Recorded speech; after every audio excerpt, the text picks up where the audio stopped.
About 4 years ago, just over, in this room, we showed an artwork called No Net Worth as part of a big collective show. It was by an artist called Julian Oliver, who challenges the way technology engineers our behavior. And this piece really resonated with me. It's an illegal, we were breaking the law by showing it, phone jammer inside a battle tank, which to me says, well, you want to take people's phones off them? You're going to need a tank. And as part of the show, as part of curating the show, I had to interview him. And we sat in that room through there, and I set up my camera, I was really excited, and I asked the first question, and my camera battery died. And I was like, oh, I'm such an amateur, I just look like an amateur. And I had my iPhone with me. And I got it out, and I set it up, and I held it with some embarrassment and filmed the interview, which was great. We got on, we talked about lots of very powerful things, and afterwards he said he was delighted to have had the conversation and very grateful. So I rushed home, plugged this into my laptop to see the footage, wait to show the others, and went into a shutdown mode. It just stopped working, and the light went on and off slowly. And I looked it up on YouTube and it said, no, mate, you can't do anything with that. Try holding down the buttons for 3 hours. This button, and this button, and this button, and you just still did nothing. And I realised the only way to get it back, to use it as a phone, was to delete the data, to factory reset. And I couldn't, in the first instance, bring myself to do that because I couldn't lose the footage. And then after a short period of time, I realised I couldn't exist without a phone because I have a small child and I live separately from her mother, and if something happens, I need to be reachable. So I got myself a Nokia dumb phone with tiny buttons to press many times to make a text message happen, which I had to relearn all over again after 4 years of a smartphone. So it was an adaptation, and it was difficult. I found myself without an interesting screen on buses and trains and in queues, and when I'm looking after my daughter and when I'm at dinner, and I couldn't just go there. I had to be with whatever was happening, which was uncomfortable. So social anxiety that comes with that.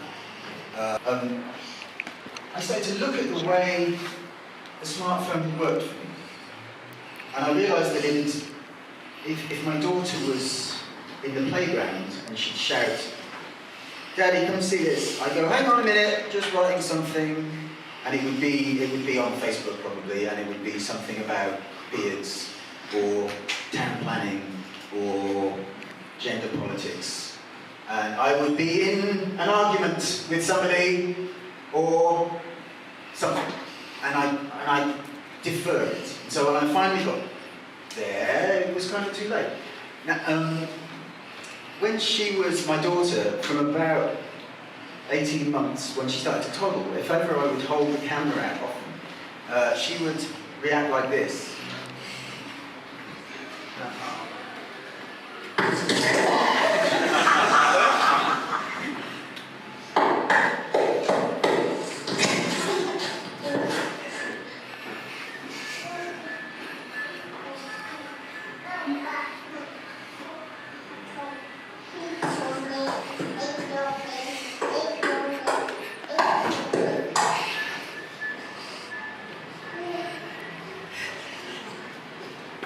Pretty determined.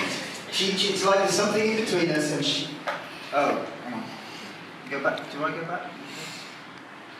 Oh, well, I'll show you that in a minute. She couldn't bear the thing, so you can see the way she's moving, the way she's acting. She's being herself. She's in tune with her instincts. She's doing what feels right in the moment. And in the moment, she's going, "Fuck off, fuck off, fuck off." Now I have since thought about this, looked at this, and this is a thing called the still face experiment. And this woman has put this video up on YouTube. It's only got a few hundred views, but she's basically imitating a psychological experiment where the mother withdraws contact from the child, and we see all of the strategies that a child employs in order to regain that contact.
I was really noticing that thing where the noise level broke through.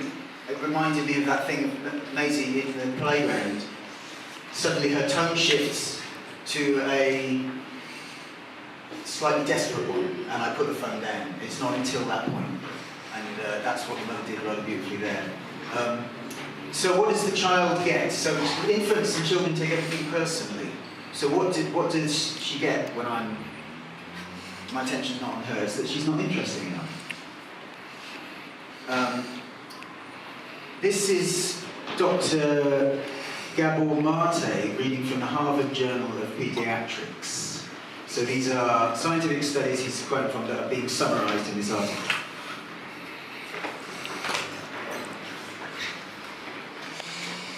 The interaction of genes and experiences literally shapes the circuitry of the developing brain and is critically influenced by the mutual responsiveness of adult-child relationships, particularly in the early childhood years.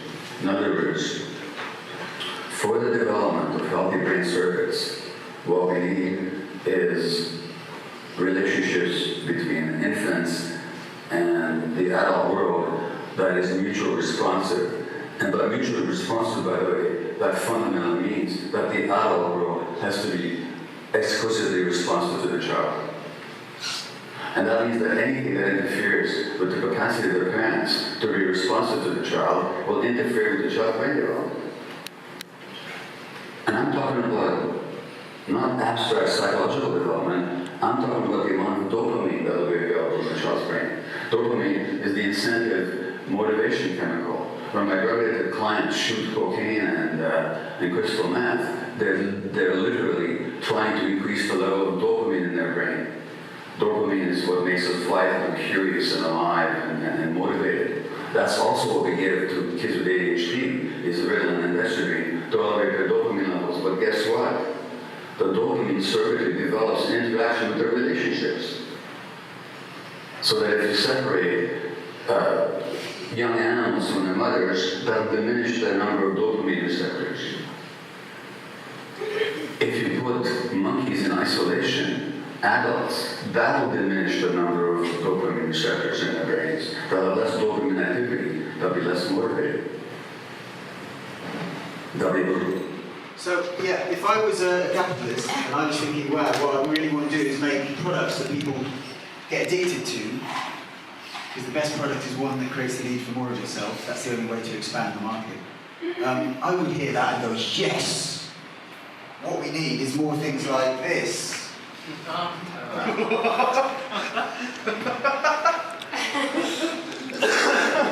So look, I can't engage with this. This I can engage with. It's because it's very difficult to meet the needs for attunement, for trust, for autonomy that are so simple and so difficult, and not just in children. What Gabor Mate was saying was that this happens in adults as well. We need contact. We need this contact, face to face in a room. Here we are. So, what happened to me? I was off the phone for 2 years and still on Facebook. So I'd have Facebook at the studio and at home, and I'd argue with people in my head between the place and then carry on the arguments when I got there. It met my need for creativity. It met my need to be powerful in my world. If I had anger, I could put it into it. And it meant my need for contact. Or did it? It said it did, and then it didn't. And so the feeling of disappointment was, I'm not really allowed it. So this is a beautiful thing. It's, I don't know if you want to see it. It's like a relic now. It's 4 years old. And it was the thing, and look how beautiful it is. It's really gorgeous.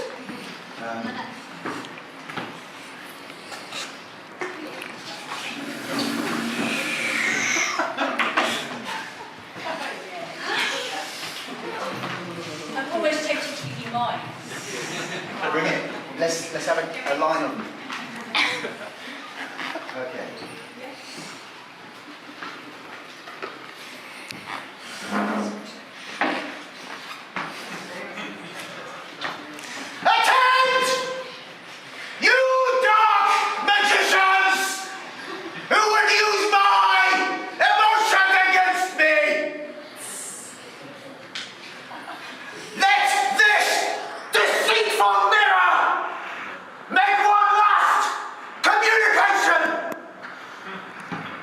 Hear this. None